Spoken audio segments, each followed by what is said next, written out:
Yo guys, aujourd'hui on parle du système électrique sur ma vanne. Et là je sais que dans les vidéos précédentes j'en ai déjà parlé, mais je vais juste résumer très brièvement et simplement qu'est-ce que j'ai fait sur ma vanne pour avoir du power. Si vous n'aviez pas déjà compris, je suis pas une experte ou une électricienne, mais j'ai fait énormément de recherches pour comprendre comment ça fonctionne, c'est quoi mes options, c'est quoi le power que j'ai besoin. J'ai posé plein de questions, j'ai appelé plein de places, j'ai fait plein de soumissions pour en venir à la conclusion que j'allais payer pour faire installer mon système parce que ça me tentait vraiment pas de prendre le risque de le faire moi-même et que je ne connaissais personne qui pouvait vraiment m'aider là-dedans. J'ai donc fait affaire avec une compagnie à Lévis, pour ceux qui viennent de Québec. Ça s'appelle Batterie et compagnie et ils gagnent vraiment à être connus. C'est une référence qu'on m'a donnée suite à une question que j'ai posée sur un groupe de Vanning Québec sur Facebook et je suis tellement reconnaissante d'avoir posé la question parce que même quand je googlais, ben ça me sortait pas cette compagnie-là. C'est des experts dans leur domaine. Eux autres, ils installent des batteries, des inverters, puis toutes ces shit-là. Allez voir leur service, je vous laisse tout ça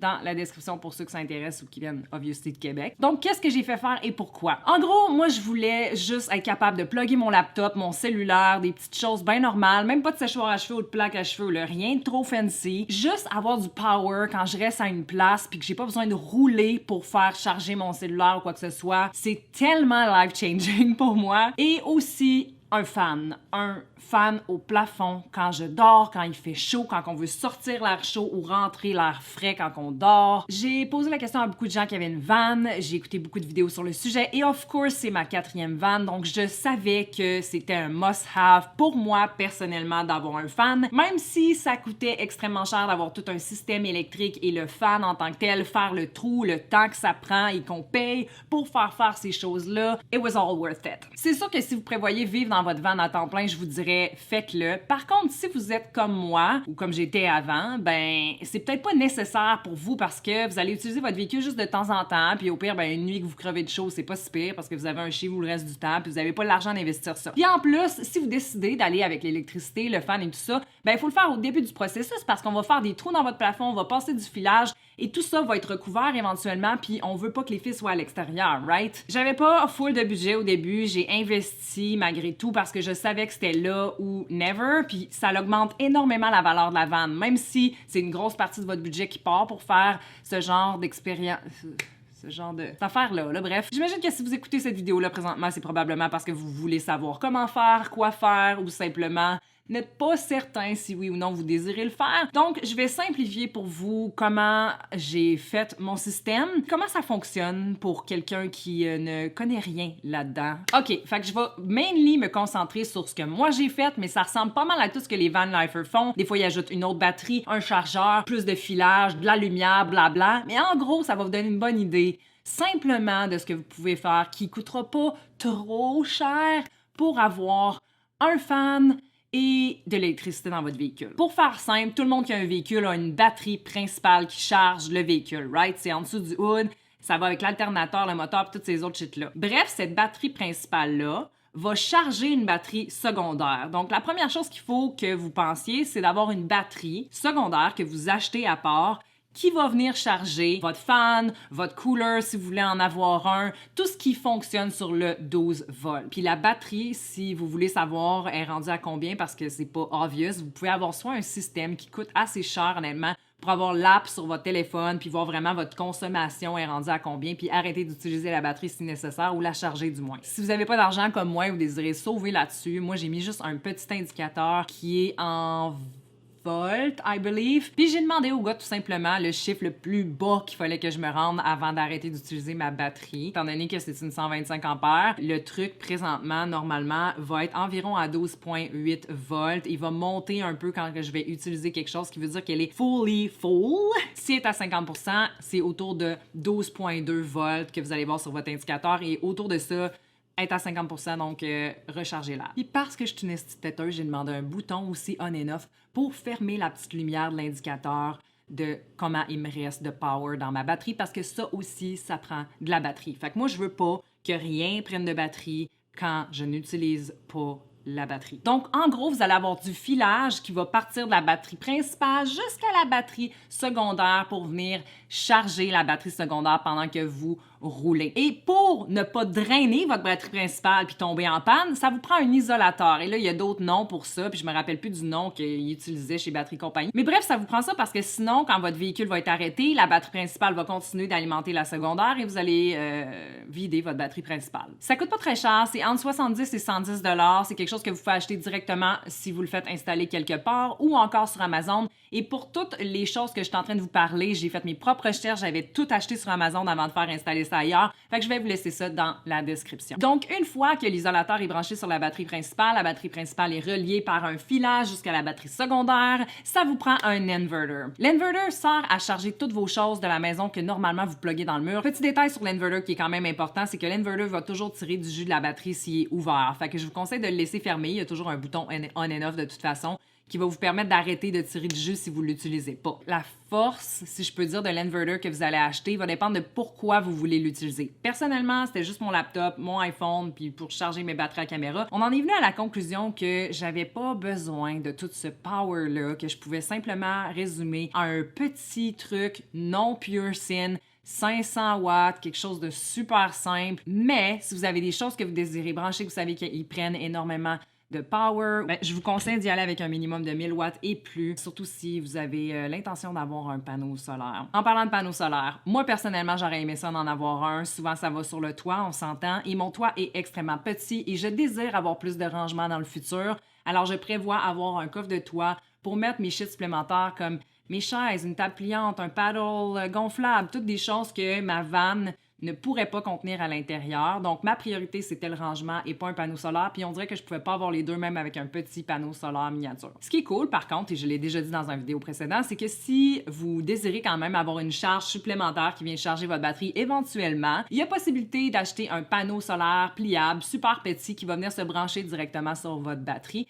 Je vais le laisser dans la description aussi parce que je prévois personnellement l'acheter l'an prochain ou en tout cas bientôt. Un petit détail, mais quand même important que j'ai pas mentionné encore, c'est que ma batterie secondaire, en plus d'être acid-free, donc elle contient sa propre acide, il n'y aura pas d'émanation d'acide, c'est une 125 ampères. Et là, encore une fois, ça dépend de l'utilisation que vous voulez en faire et de l'espace que vous avez dans votre van parce que c'est quand même une grosse batterie. Moi, j'avais pas de place pour en avoir deux. À chaque fois que j'allais dans une place de batterie, il me disait « Oh, ça t'en prend deux, non. » Non.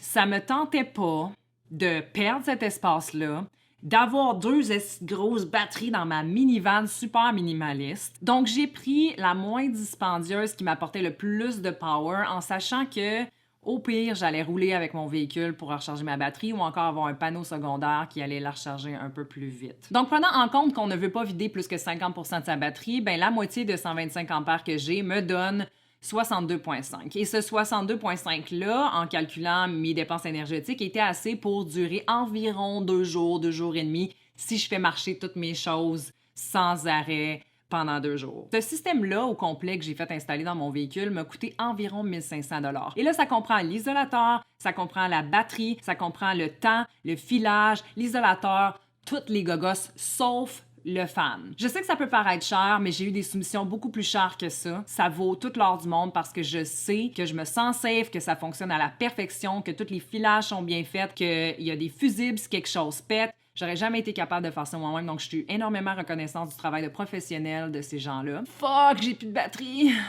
We're back! OK, fait en gros, ce que je disais, c'est que tout ça, pour moi, ça a valu la peine et que l'investissement était précaire. J'avais pas nécessairement ce cash-là à mettre sur ma van maintenant, mais que j'avais pas le choix de faire la décision maintenant et de l'accomplir pour finir ma van, fermer mes murs, puis passer à autre chose dans ma vie. Le fan, qui est la raison principale pourquoi j'ai eu au départ cette psychose-là, m'a coûté environ 300 $. Fait que rajoutez ça aux frais que je viens de vous dire. Oui, il y en a des moins chers, mais c'est une marque qui a fait ses preuves. C'est aussi un fan qui avait des belles reviews quand je regardais comparé à d'autres qui étaient vraiment de la shit. Puis sérieusement, vous faites un trou dans votre plafond avec du silicone autour. Votre ceiling, votre plafond va être fini, fermé. Ça vous tente pas que dans 2 mois, ce fan-là scrape et vous êtes obligé de le changer.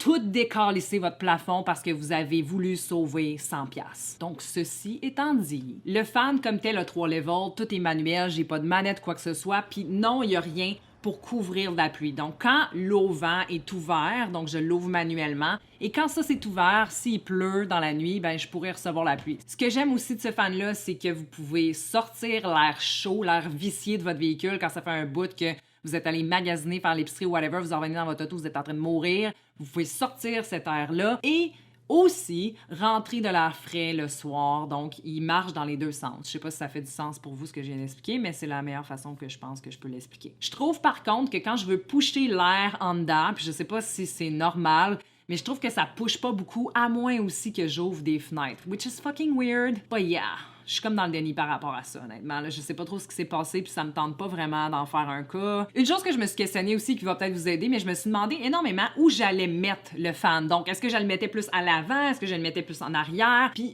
ce qu'on dit, puis ce que j'ai choisi de faire, c'est de le mettre à l'extrémité de la place que je pourrais ouvrir. Fait que si vous voulez ouvrir vos fenêtres avant pour faire circuler l'air, ben mettez-le complètement en arrière. Si vous désirez ouvrir plus les portes arrière ou les fenêtres arrière de votre véhicule, mettez-le plus à l'avant. Moi, personnellement, ça me tentait pas de laisser mes portes ouvertes. C'est pas genre une fenêtre qui est en arrière, c'est des portes qui s'ouvrent. C'est sûr que j'allais le mettre plus à l'arrière pour qu'en avant, ça soit ouvert si je veux faire circuler l'air comme du monde. Puis j'ai passé tellement de temps inutile à me dire mais là, va falloir que je mette ma tête en dessous de ce côté-là ou mes pieds de ce côté-là parce que là, le fan va être là dans le plafond. We don't care. J'ai tellement une petite vanne que je peux coucher d'un bord ou de l'autre. Ah oui, puis quand je parlais de pluie tantôt, sachez qu'il existe des covers que vous pouvez mettre par-dessus votre fan pour vraiment le couvrir et vous protéger de la pluie même quand il est ouvert et il fonctionne. Mais c'est vraiment gros, puis c'est laid, puis ça me tentait pas d'avoir ça sur ma vanne parce que c'est ma vanne de tous les jours, je veux qu'elle passe partout, puis c'est quand même haut, puis je dis laid. Par contre, il existe des fans qui ont déjà cette fonction-là, donc qui ont déjà un cover intégré qui est beaucoup plus minimaliste puis qui va venir vraiment se lever ou se fermer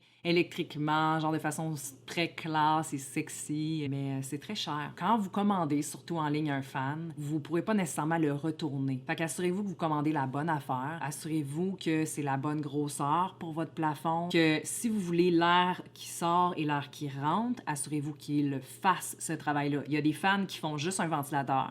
Fait qu'ils vont même pas socker l'air de dehors, ils vont juste être comme un ventilateur. Il y a des fans qu'il faut qu'ils soient ouverts carrément pour que l'air pousse. Il y en a d'autres que c'est un ventilateur que le cover peut être fermé puis ça va quand même runner. Il y en a aussi qui ne sortent pas l'air dehors, qui font juste la rentrée par en dedans.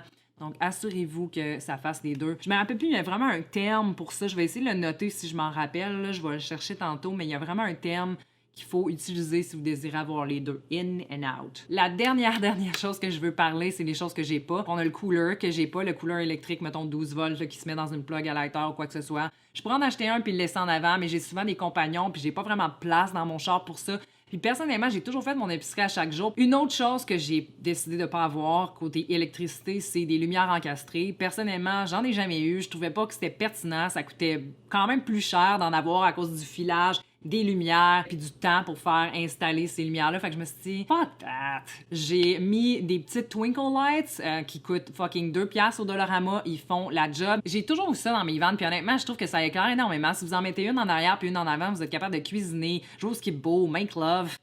Do whatever you want. Fait que ouais, j'ai des petits Twinkle Lights que j'ai cachés, que j'ai cloués à chaque extrémité, puis qui fonctionnent à batterie, puis je change la batterie si ils vont ever s'éteindre, chose qui est jamais arrivée. Fait que ouais, la prochaine vidéo va être peut-être moins technique, plus sur qu'est-ce que j'ai fait sur la vanne, parce que oui, la vanne a avancé encore, donc make sure to subscribe. Abonnez-vous si vous voulez être sûr de ne rien manquer. Sachez aussi que je mets beaucoup de choses sur Instagram qui sont en avance de ces vidéos-là. Si c'est quelque chose qui vous intéresse, aussi mes trucs de camping, plein d'autres stocks que je ne partage pas sur mes vidéos YouTube. Donc, si ça vous intéresse, Instagram, emilybrousseau.co, Facebook aussi, j'ai un podcast, tout ça. Donc, si vous avez aimé cette vidéo, n'oubliez pas de commenter, liker et vous abonner comme j'ai dit. Donc, c'est tout. Merci énormément de votre écoute. J'espère que j'ai réussi à simplifier un système électrique pour votre auto, même si c'est pas de vous expliquer comment l'installer, au moins vous allez peut-être savoir un peu plus qu'est-ce qu'il faut rechercher ou qu'est-ce qu'il faut demander à la personne qui va l'installer pour vous. Je laisse tous les détails dans la description pour ceux que ça intéresse. Et sinon, on se revoit bientôt. Namaste, guys!